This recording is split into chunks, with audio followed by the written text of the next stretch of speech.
내가 가고 있는 이 길은 한 번도 가지 않은 길. 오늘 하루하루 순간도 다시는 오지 않을 시간. 우리를 살리시는 그 사랑, 주님의 빛을 따라서 오늘도 우린 걸어가네 생명의 길을. 오늘 말씀은 너희도 서로 받으라는 제목으로 말씀을 증거하겠습니다. 본문 말씀은 로마서 15장 1절로 7절까지의 말씀입니다. 믿음이 강한 우리는 마땅히 믿음이 약한 자의 약점을 담당하고 자기를 기쁘게 하지 아니할 것이라. 우리 각 사람이 이웃을 기쁘게 하되 선을 이루고 덕을 세우도록 할지니라. 그리스도께서도 자기를 기쁘게 하지 아니하셨나니 기록된 바 주를 비방하는 자들의 비방이 내게 미쳤나이다 함과 같으니라. 무엇이든지 전에 기록된 바는 우리의 교훈을 위하여 기록된 것이니 우리로 하여금 인내로 또는 성경의 위로로 소망을 가지게 함이니라. 이제 인내와 위로의 하나님이 너희로 그리스도 예수를 본받아 서로 뜻이 같게 하여 주사 한 마음과 한 입으로 하나님 곧 우리 주 예수 그리스도의 아버지께 영광을 돌리게 하려 하노라. 그러므로 그리스도께서 우리를 받아 하나님께 영광을 돌리심과 같이 너희도 서로 받으라. 아멘. 우리는 교회 안에서 서로 받아주라는 주님의 당부를 외면할 때가 적지 않습니다. 내 마음에 들지 않고 내 생각과 신앙의 성향이 다르면 때로는 외면하기도 합니다. 그래서 우리는 내 생각과 마음과 신앙이 다른 사람에게도 마음을 열고 진심으로 받아주어야 합니다. 그러면 우리가 서로 받아주는 것은 어떻게 하는 것인지 말씀을 통해서 살펴보도록 하겠습니다. 먼저 받아주는 것은 연약함을 담당하는 것입니다. 너와 나의 관계가 항상 서로 모두 성숙하고 평등하면 좋겠지만 어느 한쪽이 덜 성숙하고 더 부족할 수 있습니다. 이때 그리스도인들은 교회 공동체를 위하여 믿음이 연약한 자의 연약함을 서로 짐지는 것입니다. 로마서 15장 1절 말씀입니다. 믿음이 강한 우리는 마땅히 믿음이 약한 자의 약점을 담당하고. 그렇습니다. 믿음이 강하다는 사람들 중에 믿음이 연약하여 실수하는 다른 사람의 행동에 대해 비판적인 말을 하는 것을 종종 봅니다. 이것은 주님의 기대를 저버리는 것입니다. 믿음이 강하고 성숙한 사람일수록 연약한 자의 약점을 드러내어 부끄럽게 할 것이 아니라 덮어주고 오히려 담당해 주려고 해야 하는 것입니다. 예수 그리스도는 우리의 죄와 약점을 담당하신 분이십니다. 이사야 53장 6절 말씀입니다. 우리는 다 양 같아서 그릇 행하여 각기 제 길로 갔거늘 여호와께서는 우리 모두의 죄악을 그에게 담당시키셨도다. 예수 그리스도는 약점 정도가 아니라 우리의 죄악을 담당하셨습니다. 예수님이 오셔서 우리를 위하여 십자가를 지신 것입니다. 그래서 우리도 예수님을 본받아 강한 자가 약한 자의 약점과 연약한 것을 담당해야 합니다. 여기서 강자는 큰 권력을 잡아 세상을 마음대로 좌지우지하는 사람이 아닙니다. 믿음이 강한 사람을 가리킵니다. 먼저 믿고 스스로 믿음 생활을 잘하고 있다고 생각하는 사람들입니다. 그런데 믿음이 강하다고 스스로 생각하는 사람들이 더 많이 약한 사람들을 비난하고 정죄합니다. 다른 사람의 약점을 보고 판단만 하고 담당할 줄 모르는 사람은 진정으로 강한 자가 아닙니다. 로마서 14장 1절로 3절 말씀입니다. 믿음이 연약한 자를 너희가 받되 그의 의견을 비판하지 말라. 어떤 사람은 모든 것을 먹을 만한 믿음이 있고 믿음이 연약한 자는 채소만 먹느니라. 먹는 자는 먹지 않는 자를 업신여기지 말고 먹지 않는 자는 먹는 자를 비판하지 말라. 이는 하나님이 그를 받으셨음이라. 우상에게 바쳐진 후에 시장에 내다판 고기와 포도주를 먹을 수 있는가의 문제를 두고서 믿음이 강한 경우는 아무렇지 않게 먹을 수 있었고 믿음이 연약한 경우는 먹지 않았습니다. 믿음이 강한 자와 약한 자들 사이에서 갈등이 일어난 것입니다. 조화와 일치가 위협을 받게 된 것입니다. 믿음이 강한 사람은 이해심이 넘치는 사람입니다. 약한 자의 여러 어려운 상황과 환경에도 넉넉하게 이해할 수 있는 사람이 진정으로 믿음이 강한 사람입니다. 또한 믿음이 강한 사람은 지식을 유의미하게 사용하는 사람입니다.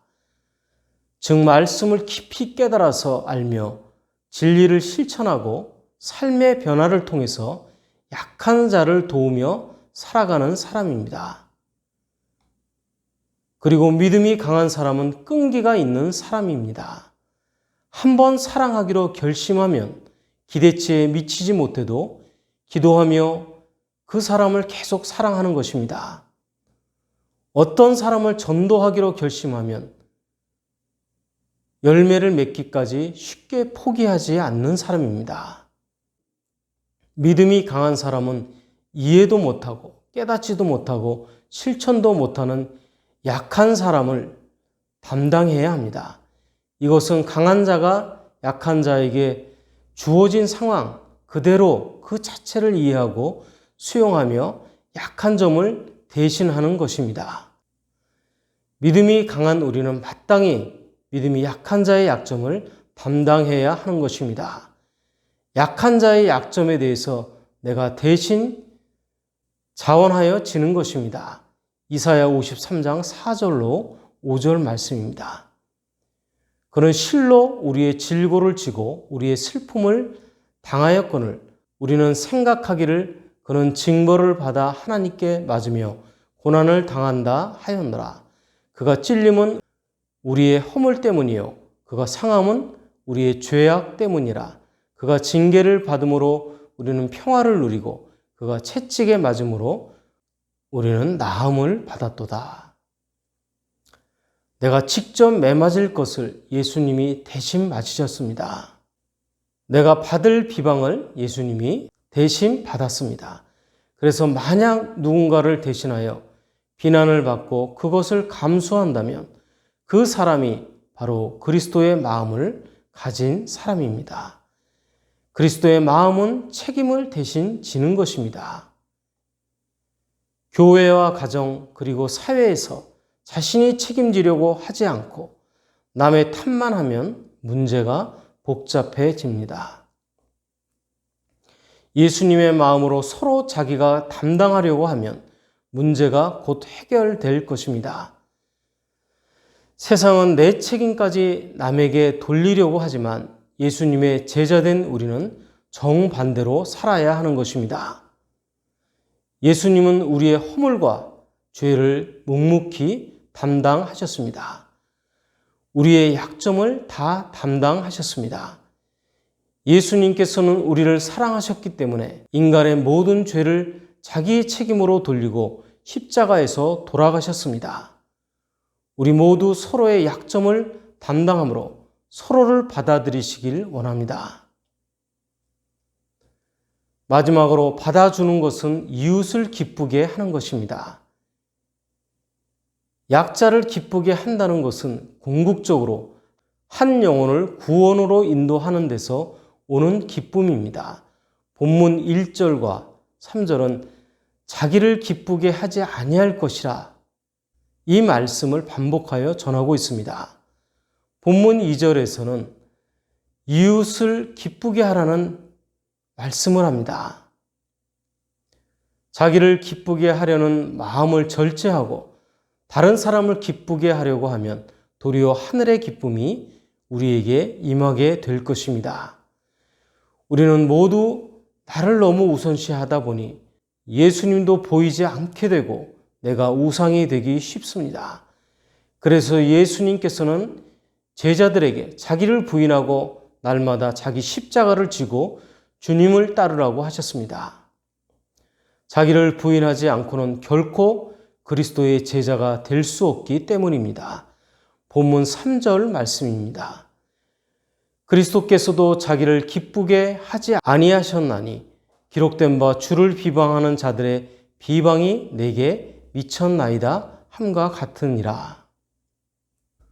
그렇습니다. 예수 그리스도가 지신 십자가는 절대 자기의 기쁨과 거리가 먼 것입니다. 오히려 다른 사람을 위하여 자신은 슬픔을 당하고 괴로움을 감수하며 수치를 참아내는 것이 십자가인 것입니다. 더 나아가서 우리가 서로를 받아주는 것은 단순히 서로 용납하는 것을 넘어서 다른 사람의 구원을 우선하는 것입니다. 서로 이해하는 것을 넘어서 다른 사람의 행복을 앞세우는 것입니다. 서로 수용하는 것을 넘어서 다른 사람의 성공을 먼저 생각하고 중요하게 여기며 섬기는 것입니다.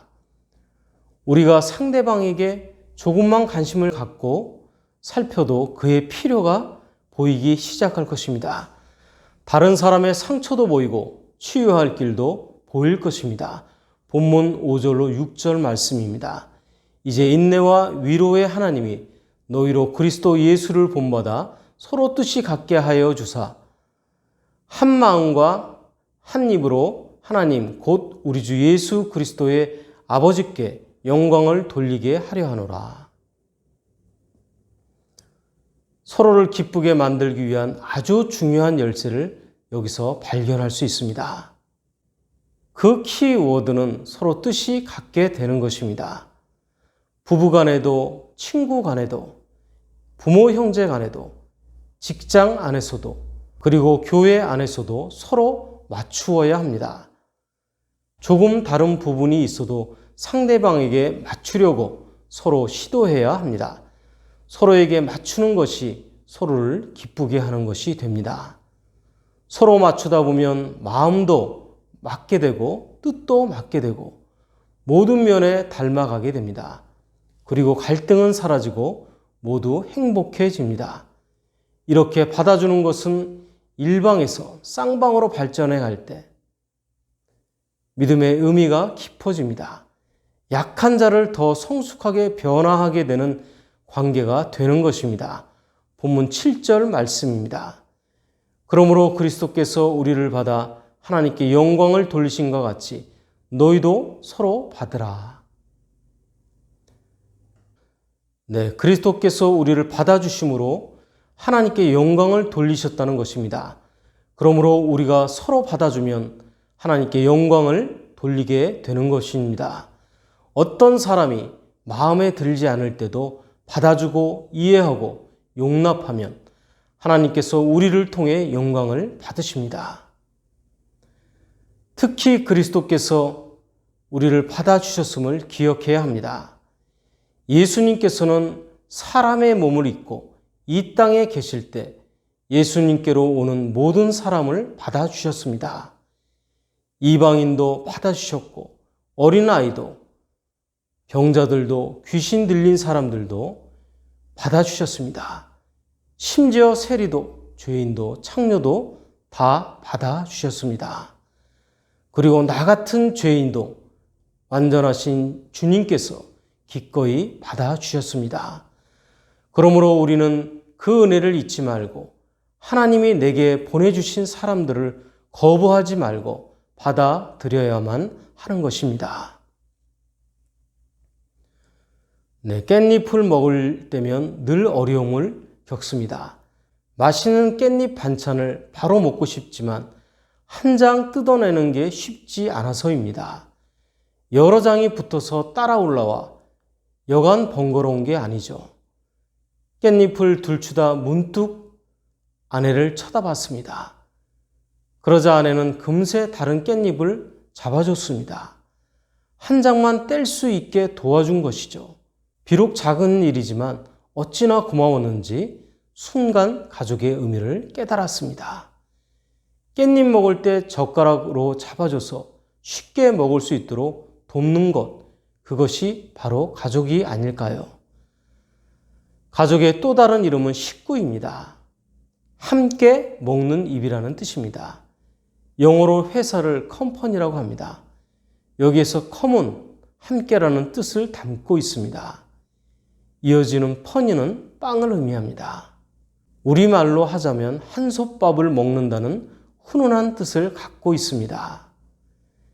식구의 확대된 의미가 회사인 셈입니다.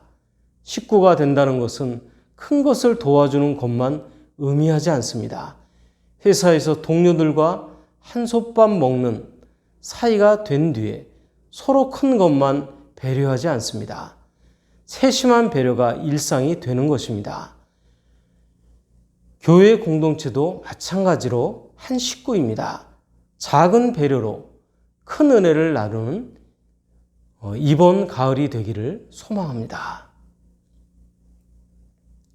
잠언 15장 17절 말씀입니다. 채소를 먹으며 서로 사랑하는 것이 살찐 소를 먹으며 서로 미워하는 것보다 나으니라. 네, 말씀을 정리합니다. 우리는 약한 사람들을 불쌍히 여기고 넓은 마음으로 받아주어야 합니다. 받아주는 것은 연약함을 담당하는 것이기 때문입니다. 그리고 받아주는 것은 이웃을 기쁘게 하는 것입니다. 한 걸음 더 나아가 서로 받아줌으로써 주님이 주시는 한없는 평안을 누리시기를 예수 그리스도 이름으로 축원합니다. 네, 오늘 말씀은 성부와 성자와 성령의 이름으로 말씀드렸습니다. 나는 주님의 제자, 낙심하지 않으며 절망 속에서도 실망